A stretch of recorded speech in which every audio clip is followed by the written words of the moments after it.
Está no ar o programa Palavras Cruzadas. Esta semana nós vamos estudar a lição com o tema Cumprindo as Profecias do Antigo Testamento, que é a lição número 8, e hoje tenho o privilégio de estudar a lição em companhia do nosso querido irmão João Ossa. Olá, João Ossa. Obrigado. Bom dia, boa tarde, boa noite para quem nos ouve e para o meu companheiro do painel, irmão Gilberto. Temos como versário o seguinte, mas eu tenho maior testemunho do que o de João, porque as obras que o Pai me deu para realizar, as mesmas obras que eu faço, testificam de mim que o Pai me enviou. São João 5, verso 36. Podemos ver repetidamente no livro de João todas as coisas que Jesus disse e fez que revelam que sim, o Messias, o Cristo, tinha vindo para Israel. Ele era de facto como um deles, um judeu nascido em Belém, tal como as escrituras tinham predito. E esta semana veremos mais maneiras pelas quais João revelou Jesus como Messias. E também veremos por que algumas pessoas continuaram a rejeitá-lo, apesar de todas as razões poderosas que o afirmavam como Cristo. Podemos aprender com os erros dessas pessoas. Já entrando para a nossa lição de domingo, mas antes gostaria de saber se o irmão tem algum acréscimo na lição. Não, rapidamente o que podemos ver aqui nesse texto, que é nos apresentar no versuário, percebemos que apesar das escrituras testificarem de Jesus, apesar de Jesus ter dito sobre quem ele era, parece que havia uma relação entre as palavras de Jesus e o que ele fazia. Entretanto, as pessoas ainda assim não conseguiram perceber que ele era o Messias. Então percebemos que ele veio para os seus e os seus não receberam. E é interessante perceber que no decorrer da lição nós vamos desembrulhar esse assunto com maior detalhe. Sinais, obras e maravilhas. Os sinais e as maravilhas em si por si não eram prova do seu messianismo, porque muitos profetas, por vezes falsos, também realizavam milagres. Os sinais sobre os quais João escreveu indicam o caráter único de apontar para Jesus como Messias. Então, como nós acabamos de ouvir a leitura, só os sinais por si mesmos não eram prova de que Jesus era o Messias. Esses sinais foram usados para apontar Jesus como Messias.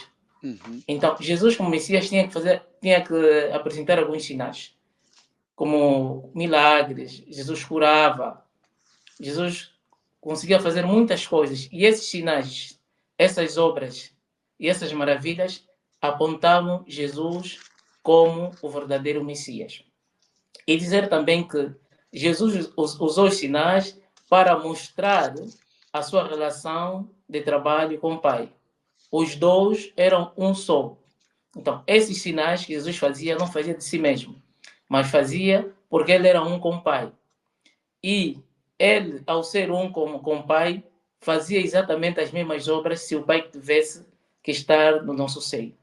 E o propósito da vinda de Jesus era fazer as obras daquele que o enviou, a fim de que essas obras pudessem ser manifestas ao mundo. Como vimos, mesmo apesar dos sinais poderosos e dos testemunhos de muita gente, as pessoas escolheram não acreditar. Então nós devemos ter cuidado. Por que nós devemos ter cuidado? Porque Jesus apresentou todas as evidências possíveis para que as pessoas pudessem crer nele. Mas mesmo com as evidências, as pessoas não quiseram aceitar. Quer dizer, para as pessoas aceitarem ou não, é uma questão de escolha. As pessoas têm que dizer que não, eu escolho não acreditar. Eu estou a ver, mas eu não quero acreditar. As pessoas decidiram, escolheram em não acreditar naquilo em que Jesus estava fazendo. Ouça. Irmão Gilberto, quando nós entramos nessa lição, nós percebemos que os milagres por si mesmo, do mesmo jeito que não testificavam de Jesus, não testificam de um ministério verdadeiro ou falso. Os milagres por si só não são substância suficiente para determinar a origem do poder que opera sobre a vida de alguém. É preciso muito mais do que os milagres. E o que aprendemos nessa lição é que Jesus fazia os seus milagres não com o objetivo de confirmar apenas que ele era o Messias, mas os milagres de Jesus tinham uma intenção de demonstrar a relação que ele tinha com seu Pai. A relação que Jesus tinha com seu Pai era uma relação de um para um. Ele era um com o Pai. E nessa relação de um para um, quer dizer que os milagres que Jesus fazia eram os mesmos milagres que Deus, o Pai, estava a fazer. As obras de Jesus eram manifestação das obras do Pai. É interessante perceber a forma como João coloca isso. João coloca isso escrevendo aquilo que nós temos no verso áureo, onde Jesus diz que eu tenho um testemunho que é maior do que o testemunho que João deu. Ele disse, eu não tenho apenas um testemunho de palavras, eu tenho um testemunho de ações. É possível olhar para a minha vida, para o meu dia a dia, e perceber que as obras que eu faço são capazes de testificar de mim. Isso me remete a um episódio, quando João Batista, estudamos isso na semana passada, na semana retrasada, acho eu, quando João Batista, invadido depois pelo peso na cadeia, na dificuldade, pela dúvida, ele diz aos discípulos, depois dos discípulos dele falarem muita coisa, João diz assim, tá bem, vão perguntar se é mesmo ele o Messias, ou se temos que esperar uma outra pessoa. E quando eles vão perguntar a Jesus se Jesus era o Messias, ou se deviam esperar uma outra pessoa, Jesus diz aos discípulos de João, passem o dia comigo. Depois de passarem o dia com Jesus, o que Jesus diz para eles é: agora vão para João Batista e falem para ele aquilo que vocês viram e ouviram. Ou seja, os feitos de Jesus eram suficientemente poderosos para dar confirmação de quem ele era. Irmãos belos? Então, também se Jesus tivesse dito logo desde o princípio que ele era o Messias, os líderes religiosos não poderiam aceitar. Eles poderiam fazer tudo para duvidar da sua, da sua missão como Messias. E também se Jesus tivesse dito logo desde o princípio que era o Cristo, eles teriam facilidade de atacá-lo. Por quê? Porque o grande problema dos líderes religiosos não estava na ausência de sinais, obras e maravilhas. O grande problema que os líderes religiosos tinham era a dureza dos corações.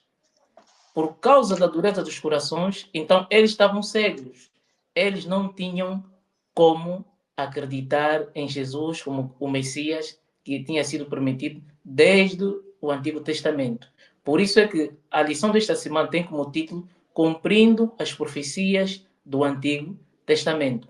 Eles não examinavam as Escrituras. E como não examinavam as Escrituras, eles não tinham como crer ou acreditar de que Jesus era o grande Messias. Irmão Gilberto, regra geral, quando uma pessoa não quer acreditar numa determinada coisa, não interessam os níveis de evidências apresentados a essa pessoa. Exatamente. Não interessam.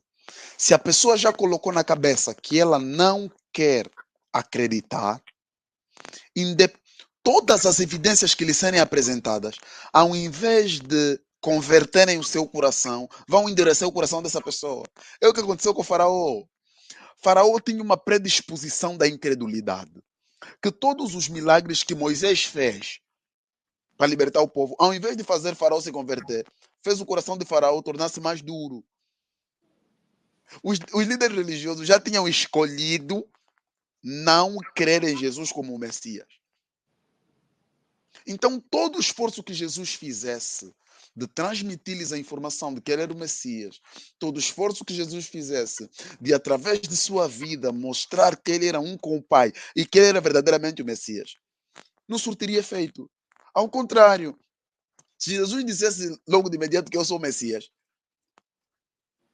esses indivíduos teriam um catalisador na sua mão para precipitar a morte de Jesus, impedindo que Jesus cumprisse o seu ministério na totalidade, porque o seu coração já estava distante da crença de que Jesus era o Messias. Tem a palavra, irmão Gilberto. o papel das autoridades, o papel de autoridade das Escrituras.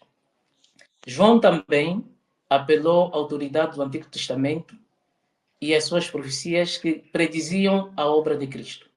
O Antigo Testamento é central, não apenas no Evangelho de João, mas em todo o Novo Testamento. A justificação de Jesus, de quem ele era, de onde veio e o que fez e o que fará, baseia-se nas Escrituras, neste caso, no Antigo Testamento. Quer dizer que, para se fazer sentir o cumprimento das profecias do Antigo Testamento, o Antigo Testamento, que na altura era a Bíblia, que era ainda em rolos, é que dava a certeza de que Jesus era o Messias. Então, o Antigo Testamento era a central da certeza de que Jesus era o Messias. Não só apenas Jesus como Messias, mas todos os evangelhos de João e todos os outros autores, né, naquela altura, os 4 evangelhos, Mateus, Marcos, Lucas e João, todos eles, a base dele era o Antigo Testamento, que era a Bíblia naquela altura, porque, como nós sabemos, naquela altura não existia o Novo Testamento como Bíblia. Só havia o Antigo Testamento, que eram os rolos. E também para dizer que por isso é que Jesus pediu aos discípulos, Jesus pediu para que pudessem ler, eu vou ler agora São João 5, São João 5, 39, vou mesmo ler aqui para dar uma chega, que diz o seguinte, São João 5, verso 39, diz o seguinte, Sim. examinai as Escrituras, porque possais ter nelas a vida eterna, e são essas Escrituras que testificam de mim. Então Jesus estava a aconselhar para as pessoas lerem a Bíblia. Que Bíblia? O Antigo Testamento todo, que já estava concluído, em rolos. Então, este Antigo Testamento, se as pessoas pudessem ler, facilmente as pessoas podiam saber quem era Cristo. E não havia possibilidade das pessoas duvidarem, porque as Escrituras testificavam que Jesus era o Messias, o Cristo aguardado. E um aspecto aqui também que eu posso aqui dizer antes de entregar a palavra ao Osso, o papel de autoridade das Escrituras é, por exemplo, a exatidão do cumprimento das profecias. Por exemplo, o Salmos 34, verso 20, diz que ele lhe guardará todos os seus ossos, nele nem sequer um deles se quebrará.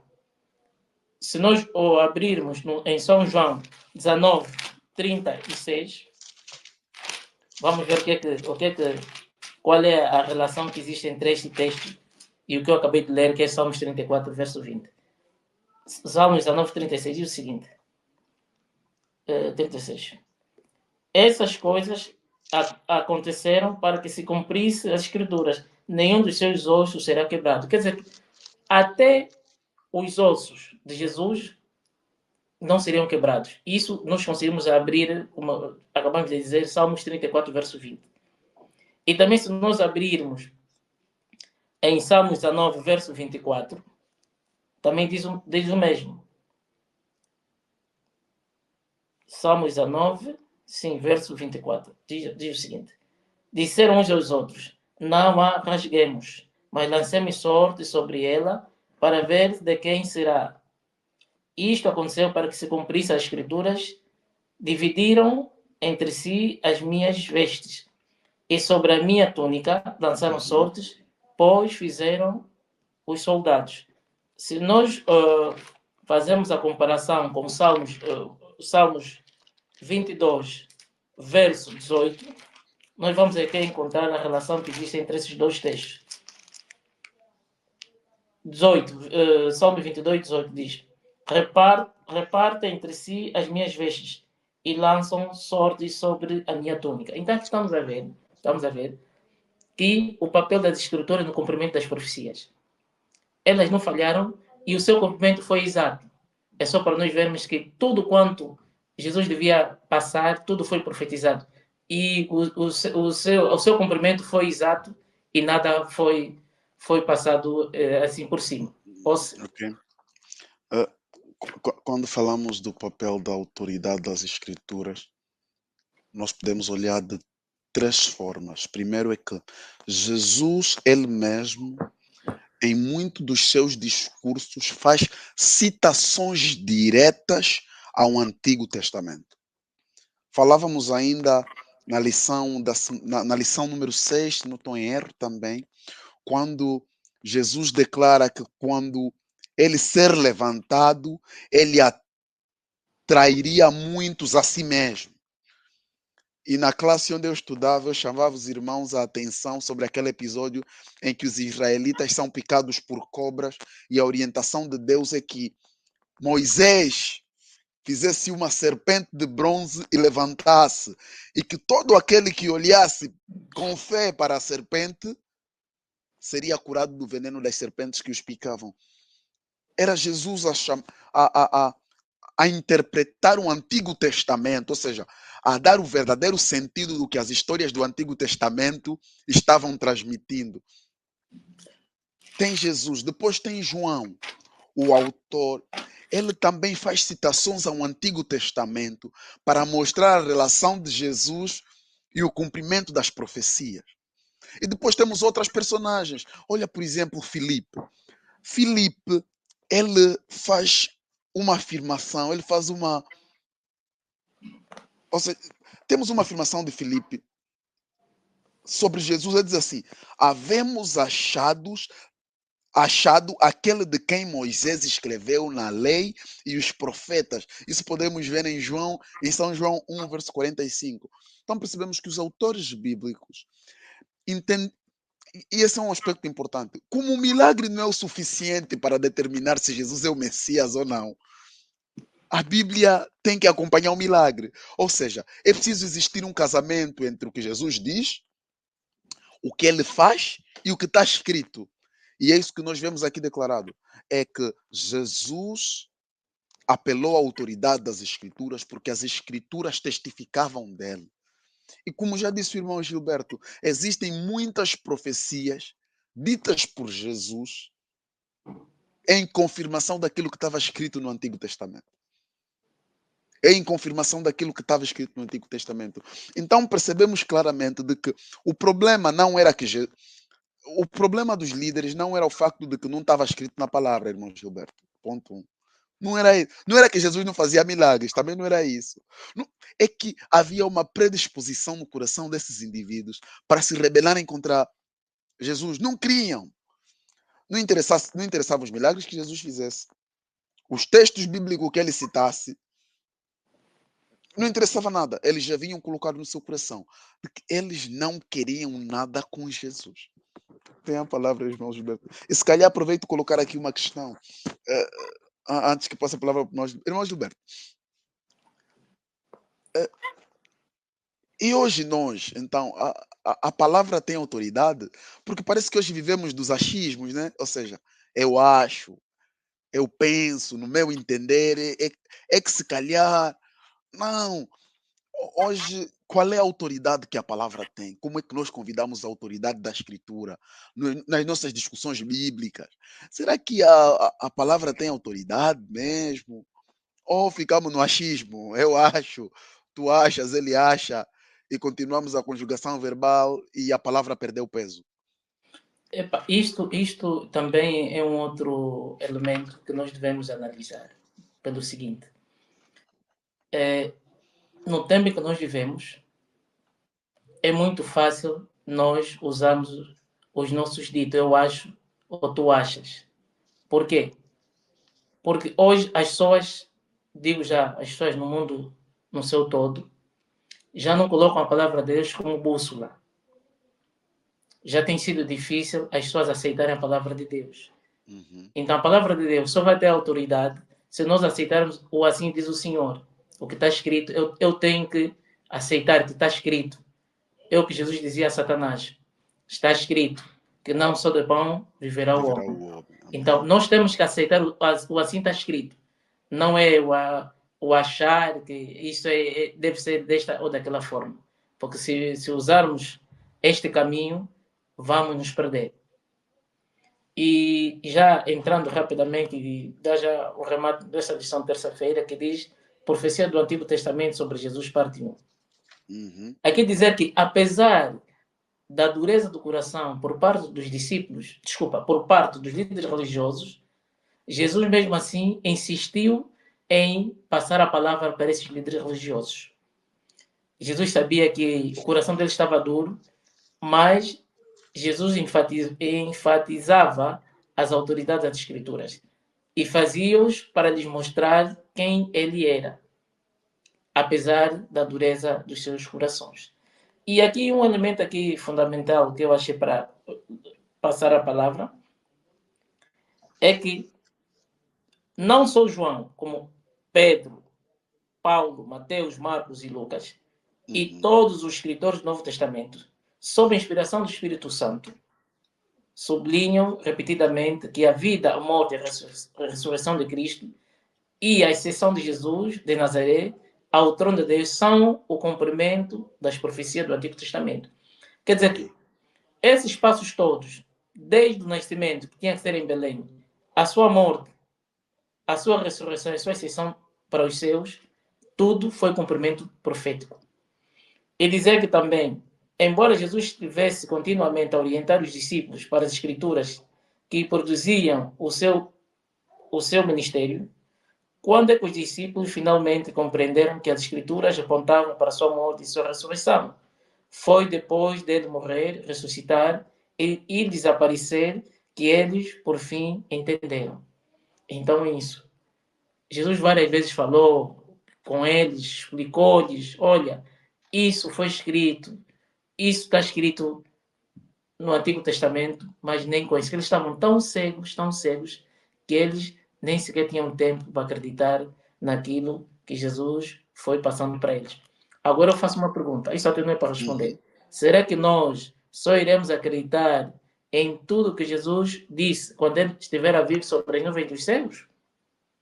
Assim como fizeram os discípulos, só aceitaram quase pouco tempo, quer dizer, só aceitaram antes de Jesus subir para o céu. Faltava pouco tempo. Jesus depois só, antes de subir, eles só assim que eles haviam acreditado.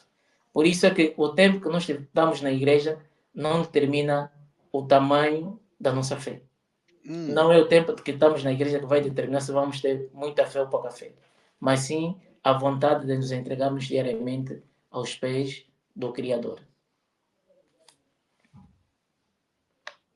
E é interessante, irmão Gilberto, percebermos que Jesus conhecia o coração dos líderes religiosos da época, sabia da incredulidade deles.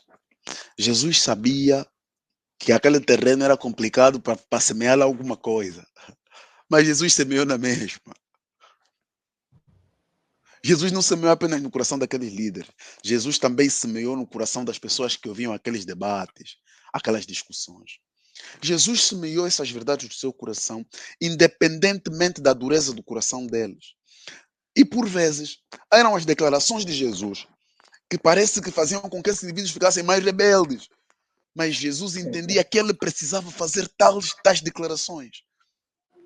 Ou seja, nós podemos perceber diferentes coisas. Primeiro é que os líderes, eles conheciam a escritura, não é porque eles desconheciam. Jesus não estava a chamar as escrituras no assunto, porque eles desconheciam. Não, eles conheciam. Ponto e vírgula. Eles conheciam ponto e vírgula.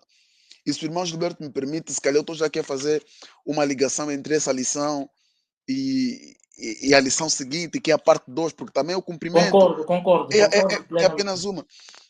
Percebemos que não é o que conhece. Ou seja, e também preciso se calhar corrigir algo. Eles tinham conhecimento teórico da palavra. O prático não tinham, mas tinham o teórico.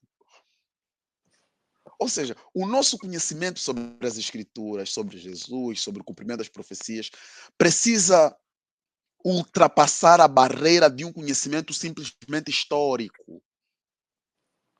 Porque por vezes nós olhamos para isso como se fosse apenas história.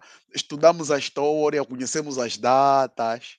sabemos que, olha, 70 semanas estão determinadas sobre o meu povo, e depois 69 semanas, depois na metade da última semana morreu, e depois estabeleceu um concerto. Não, precisamos sair desse conhecimento meramente histórico e passar para um conhecimento que é prático, que é um conhecimento que produz mudança na nossa vida. Esse conhecimento precisa produzir mudança na nossa vida.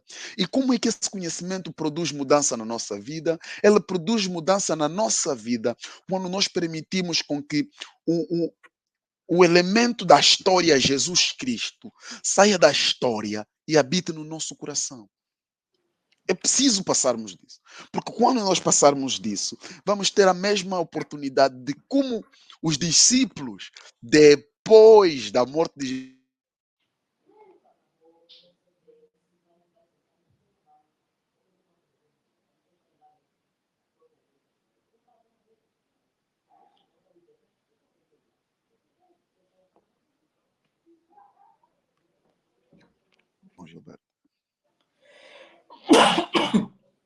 Sim. Passando já para a última lição, que é de baixo. E, no entanto, muitos dos líderes religiosos, os guias espirituais do povo, eram os seus maiores inimigos. Por quê?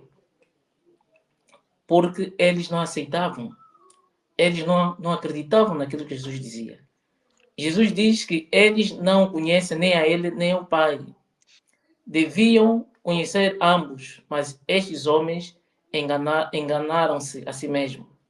Estavam tão presos às suas próprias tradições e filosofias que, mesmo com Jesus diante deles, fazendo todas as coisas que ele fazia e dizendo as coisas que dizia, todas as revelações poderosas do Pai, eles continuavam a rejeitar. Então isso é muito triste. Por isso é que todos aqueles que naquela altura, no tempo de Jesus, ouviram, estou a falar de líderes religiosos, e não quiseram aceitar, estes não terão de como se justificar perante Jesus no futuro, que é a sua segunda breve volta. E dizer que também Jesus disse-lhes, vós sois de baixo. Por outras palavras, por muito religiosos que fossem, não eram homens espirituais, piedosos. Eles tinham uma forma de piedade, mas isso era tudo. Tinham piedade exterior, mas incredulidade interior. Quer dizer que, assim, a olho nu, é o que acabaste de dizer, o conhecimento teórico não serve para Deus. Não são as 28 crenças que vai nos levar para o céu. Não, não é isso. O que vai nos levar para o céu é o que Jesus fez por nós na cruz. É cada um de nós refletir o caráter de Jesus onde quer que ele vá. Isso é o mais importante. Nós sermos como Jesus disse, a lição da semana passada afirmou sobre isto, que o comportamento de Jesus chamou a atenção de Pilatos. Isso é que nós devemos ter em mente. O nosso comportamento tem que impactar as pessoas ao nosso redor, em casa, na vizinhança, no serviço, na universidade, na escola, em qualquer lugar. Não é o que você sabe de Bíblia. Isso para Deus é importante, mas não é o mais importante. E é o que Jesus estava a dizer aqui. Vocês, exteriormente, parecem ser bons cristãos, mas o vosso interior está muito mal. O vosso interior é só da incredulidade. E dizer que Jesus também tinha dito, pois que este povo se aproxima de mim e com a sua boca e com os seus lábios me honra, mas o seu coração se afasta longe de mim e o seu temor para comigo consiste só em mandamentos de homem. Isso está citado em Isaías 29, verso 13. Jesus já que citou Isaías 29, verso 13. Esse mesmo conceito é encoado por Jesus séculos mais tarde, quando ele disse, em vão me adoram, ensinando doutrinas que são preceitos de homens. Marcos 7,7. Jesus usou esse texto citado em quê? Em Isaías 29, verso 13. Está vendo? Que os seus ensinos humanos, os seus mandamentos humanos eram deste mundo. E como Jesus afirmou depois, eu não sou deste mundo. Já não era mal o suficiente o facto de os homens de serem enganados a si mesmo. A tragédia foi agravada porque também desencaminharam outros, apesar de, curiosamente, João ter escrito que, como resultado da troca de ideias descrita nestes versículos, muitos também creram. Então, nem todos os líderes religiosos se perderam. Muitos aceitaram. Mas em comparação dos que aceitaram e os que não aceitaram, o número foi maior. Então é só para nós vermos. Temos de nos preocupar com o nosso interior, não o nosso exterior. O nosso exterior não vai determinar nada. Posso?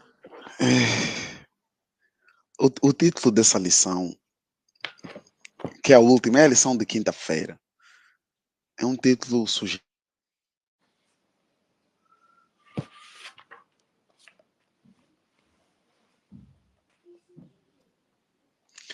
Porque se ele intitulasse com base em São João capítulo 8, verso 44, o texto porque o texto, esse texto assemelha-se a esse, são textos que parece que se assemelham.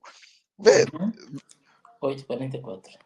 diz assim, vós sois do diabo, que é vosso pai, e quereis satisfazer os desejos. Ele foi homicida desde o princípio e jamais se firmou na verdade, porque nele não há verdade. Quando ele profere mentira, fala do que lhe é próprio, porque é mentiroso e pai da mentira. O texto, o título da lição de baixo, eu estou falando, vocês são carnais. Exatamente. Vocês não entenderam o espiritual. E se não entenderam o espiritual, vocês são carnais. Não, vocês são do diabo. Parece pesado, mas não. Não por quê? Porque o interesse de Jesus não era julgar, era chamar esses indivíduos ao arrependimento. E quando Jesus faz essa declaração de que vós sois de baixo, Jesus está a dizer assim: busquem o espiritual. Se vocês conhecerem o meu Pai, vão entender, então venham conhecê-lo. É o mesmo convite que Jesus está a fazer por nós. Porque repara, irmão Gilberto, a relação que o autor da lição faz. Ele diz assim: ele fala que, ok, em vão me adoram, ensinando doutrinas que são preceitos de homens. Os seus ensinamentos, os seus ensinos humanos, os seus mandamentos humanos eram deste mundo. Mas nós vamos perceber que no parágrafo anterior, e eu sei que temos que daqui a nada fechar a lição, irmão Gilberto, estou atento 2 ao horário. minutos, temos só 2 minutos. No parágrafo anterior, percebe? Em segundo lugar, Jesus diz: vós sois de baixo. João 8, 23. O autor não faz citação do João 8, 44. Fica no 23, está bem. Porque, por outras palavras, por muito religiosos que fossem, não eram homens espirituais e piedosos. Eles tinham uma forma de piedade. E essa forma de piedade, o texto que o autor chama, é 2 Timóteo 3,5. E 2 Timóteo 3,5 é um texto que fala sobre os últimos tempos. Ou seja, nos últimos tempos, nós também na igreja, se não nos policiarmos, vamos ficar como esses homens, tendo aparência de piedade. Mas no final das contas, nosso coração está distante do Senhor. Parecendo sermos bons, mas ensinando preceitos de homens. É preciso termos cuidado com isso. Mas é interessante perceber que o autor fecha isso de forma excelente, dizendo que, apesar de que muitos não creram, tal qual disse o irmão Gilberto, muitas outras pessoas creram. E o interesse de Jesus é que creiamos. Porque a palavra deixa claro que o Senhor não se alegra pela morte de um ímpio. Pelo contrário, o Senhor quer que todos nós cheguemos a nos arrepender. Então, nós queremos agradecer e dizer que o cumprimento das profecias do Antigo Testamento foi feito pelo cumprimento das profecias que se identificaram a Jesus. Embora os líderes religiosos aceitassem os ensinos de Jesus que apontavam suas profecias nele ou não, as profecias deviam ser cumpridas. Amém. E que Deus nos possa abençoar por esta lição número 8, que é o tema Cumprindo as Profecias do Antigo Testamento. Que isso para nós seja uma oração à vontade de Deus e amém. Amém.